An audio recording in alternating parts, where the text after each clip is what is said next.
வணக்கம் மக்களே, நல்லா இருக்கீங்களா? This video only education purpose. We are follow all SEBI rules and YouTube rules சொல்லிட்டு no recommendation சொல்லிட்டு வீடியோக்குள்ள போயிடுவோம். சரி வாங்க, இன்னைக்கு குளோபல் மார்க்கெட்ல என்ன பிரதர் பஞ்சாயத்து இருக்குன்னு கேட்டா, அதாவது இதை அறிவிச்சாங்களே, டாரிஃப் அறிவிச்சாங்களே, அதுல சில நாட்டுக்கு உடன்பாடுகள் இல்லை அப்படிங்கிற மாதிரி தெரிவிச்சிருக்காங்க. ஈரான் இஸ்ரேல் கூட அது வழக்கம் போல நடந்துட்டு தான் இருக்கு, அதுல ஒன்றும் மாற்று இல்லை.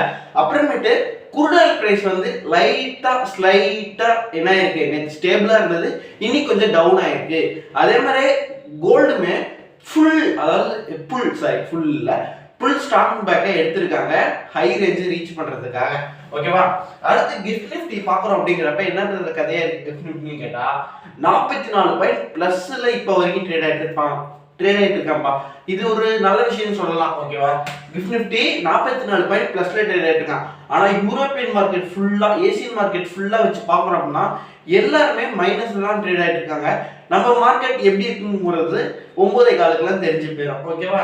சரி, ஓகே. அடுத்து லோக்கல் சம்பவத்துல என்னென்ன நடந்திருக்கு அப்படின்னு கேட்டா, லோக்கல் சம்பவத்துல எஃப்ஐடி ரிப்போர்ட் பொறுத்த வரைக்கும் என்ன கதையா இருக்குன்னு கேட்டா, இந்த 77 கோடிங்கிறது எஃப்ஐக்கு ஒரு காசு இல்லை. இப்ப எப்படி சொல்லலாம் அப்படின்னா, நம்ம ஹோட்டல்ல சாப்பிட்டு இருக்கப்ப யாரோ ஒருத்தங்க ஹோட்டல்ல ஐயா சாப்பாடு கொடுங்க அப்படின்னு கேட்டா, அண்ணே அவருக்கு ஒரு 50 ரூபாய்க்கு வச்சிருங்க அப்படின்னு சொல்ல மாட்டோமா?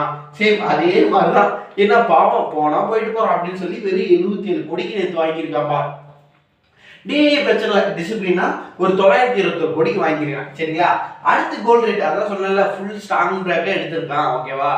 மோஸ்ட்லி ஹையரா தான் ட்ரேட் இருக்கு. நேற்று ஹையரா தான் இருந்துச்சு. இன்னைக்கு பார்ப்போம் எப்படி இருக்கு அப்படின்ட்டு.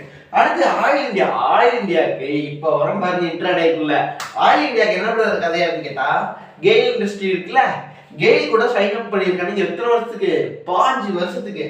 கேஸ் சேல்ஸ் அண்ட் பர்ச்சேஸ் சப்ளைவா. ஓகேவா? கிட்டத்தட்ட கேஸ் சேல்ஸ் அண்ட் பர்ச்சேஸ் சப்ளைக்காக கிட்டத்தட்ட 9 லட்சம் கோடி பக்கம். ஓகேவா? 9 லட்சம் கோடி பக்கம் பண்ணியிருக்காங்கப்பா. 15 வருஷம் அக்ரிமெண்ட். ஓகேவா? அடுத்து என்சிஐ இண்டஸ்ட்ரி இருக்குல்ல, சிமெண்ட் கம்பெனி, அது அவங்க என்ன பண்ணிருக்காங்க அப்படின்னு பார்த்தா, ப்ரொடக்ஷன்ல ஒஸ்டா பிஹேவ் பண்ணிருக்காங்க. கிட்டத்தட்ட 5% டவுனா ப்ரொடக்ஷன் பண்ணிருக்காங்க. அது பிரச்சனை இல்ல, டிஸ்பேட்ச் பண்றதுலயுமே கிட்டத்தட்ட 4% டவுன்ல தான் இந்த வருஷமே இருந்திருக்காங்க. அது ரொம்ப கவலையான விஷயம் தான் இந்த ஸ்டாக்கை பொறுத்த வரைக்கும். அடுத்து சுக்ரா ஃபார்மா. ஓகே, சுக்ரா ஃபார்மா என்ன பண்ணிருக்காங்க அப்படின்னு கேட்டா, புது பிரான்ச்சா ஓபன் பண்ணிருக்காங்கப்பா. எங்கன்னா மும்பை, பெங்களூர், கூர்கன், கொல்கத்தா. ஓகேவா? இவங்கலாம் உங்களோட இண்டஸ்ட்ரியல் குரோத்துக்காக புது பிரான்ச்சஸ் ஆரம்பிச்சிருக்காங்க. ஓகே. அடுத்து பெனிசுலா லேண்ட் என்ன பண்றாங்க அப்படின்னா, பார்ட்னர் கூட கமிட் பண்ணி கிட்டத்தட்ட 2.16 பில்லியன் ருபீஸ்க்கு. என்னடா பார்ட்னர் கூட கமிட் பண்றதுக்காக 2 பில்லியனா? 2 மில்லியன், ஐயோ, 2 பில்லியன் பண்ணிருக்காங்க. நமக்கு ட்ரேடிங்ல ஒரு பார்ட்னர் கிடைக்க மாட்டேங்கிறாங்களே. சரி, ஓகே.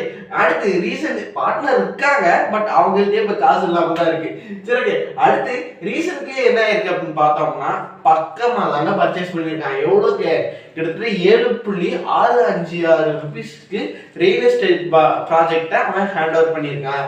பின்ன பார்ட்னர்லாம் நல்லா இருந்தேன்னா, இப்ப நான் நல்லா சொல்லி தந்தா நீங்க நல்லா பண்ண போறீங்க. சரி, இப்ப நான் உங்க கூட இருக்கேன், நான் உங்க கூட இருந்து இதெல்லாம் பண்ணுங்க, இதெல்லாம் பண்ண வேணும்னு நான் சொல்றேன். அப்படிங்கிறப்ப நீங்க அதை பண்ண முடியாதா?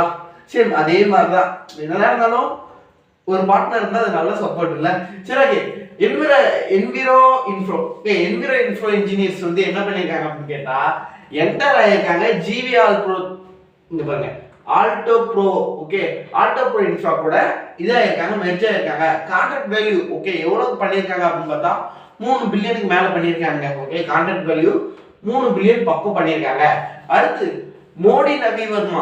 ஓகே, மோடி நவிவர்மர் அவன் என்ன பண்ணிருக்கா, நவிவர்மா அவங்க என்ன பண்ணிருக்காங்கன்னா, அவங்க கம்பெனி நோட்டு ஏதோ பண்ணிருக்காங்க. என்ன நியூஸ் வந்துச்சு அப்படின்னு கேட்டா, என்எஸ்சி பிஎஸ்சில இருந்து எங்களுக்கு 100% ஷேர் ஹோல்டர்ஸ் கிடைச்சிட்டாங்க அப்படிங்கிற மாதிரி நியூஸ் சொல்லியிருக்காங்க. அதனாலதான் நான் டீட்டெயிலா எக்ஸ்பிளைன் பண்ணல. இந்த நியூஸ் எப்படி இருக்க போகுதுங்கிறது தெரியல. முக்கியம் சொல்லல, நானு இதை ஸ்கிப் பண்ணிருங்கன்னு சொல்றேன், புரியுதா? அடுத்து Sharma SGS. Okay, Sharma SGS பரவாயில்ல, வர கொஞ்சம் ப்ரொனன்சியேஷன்லாம் நல்லா தான் பண்றேன். ஓகே, அட்ரஸ் என்ன இருக்கு அப்படின்னா, அவங்களோட ரூமரா அட்ரஸ் பண்ணிட்டாங்க. என்ன பிரதர் பாத்தீங்களா, நம்ம சேனல் இந்த மாதிரி நியூஸ்லாம் நிறைய கிடைக்கும். என்ன பண்ணிருக்காங்கன்னா, நியூமரா வந்த நியூஸ் தான், ஆனா பார்த்தா உண்மையா பண்ணிருக்காங்க அந்த கம்பெனிக்காரன். என்ன பிரதர் ஆயிருக்குன்னா, கன்ஃபார்ம் ப்ராசஸ் ஆயிடுச்சுங்க. கிட்டத்தட்ட 1800 கோடிக்கு பிசிபி. ஓகே, பிசிபி பிளான் தான் பண்றாங்க ஆந்திர பிரதேஷ்ல. ஏன்னா நீங்க முன்னாடியே அபிஷியலா அனௌன்ஸ் பண்ணிருக்கலாம்ல அப்படிங்கிற மாதிரி தான் இருக்கு. அடுத்து வழக்கம் போல தான் லைவ் மார்க்கெட்ல கரெக்டா ட்ரேட் பண்ணிக்கோங்க. இன்னைக்கு வியாழக்கிழமை, ஓகேவா? நிஃப்டியோட எஸ்பி தானே இன்னைக்கு.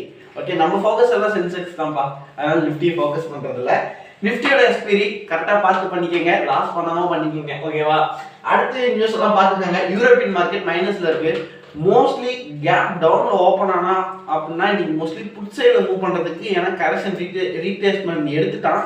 ஓகே, இப்போ கரெக்ஷனுக்காக கீழே போனாலும் போறதுக்கு சான்சஸ் உண்டு. இல்லை இந்த எக்ஸ்பீரி முடிஞ்சு நான் மண்டேல இருந்து போய்க்கிறேன் பண்ணாலும் மண்டேல இருந்து போறதுக்கு சான்சஸ் இருக்கு. எப்பயும் போலாம் ஸ்லாப்பிங் பண்றது கரெக்டாக பார்த்து பண்ணுங்க. இன்டர்டே பண்றவங்க இந்த அதுவும் சொல்ல விரும்பல, அப்புறமேட்டு நீங்க ரூல்ஸை மீறிட்டீங்கன்னு சொல்லிடுவாங்க. ஓகேங்க, இந்த வீடியோ இதோட நான் முடிச்சுக்கிறேன். இந்த வீடியோ பியூர்லி எஜுகேஷன் பர்பஸ்ன்னு சொல்லிட்டு டாடா பை பை, நாளைக்கு வரேன்.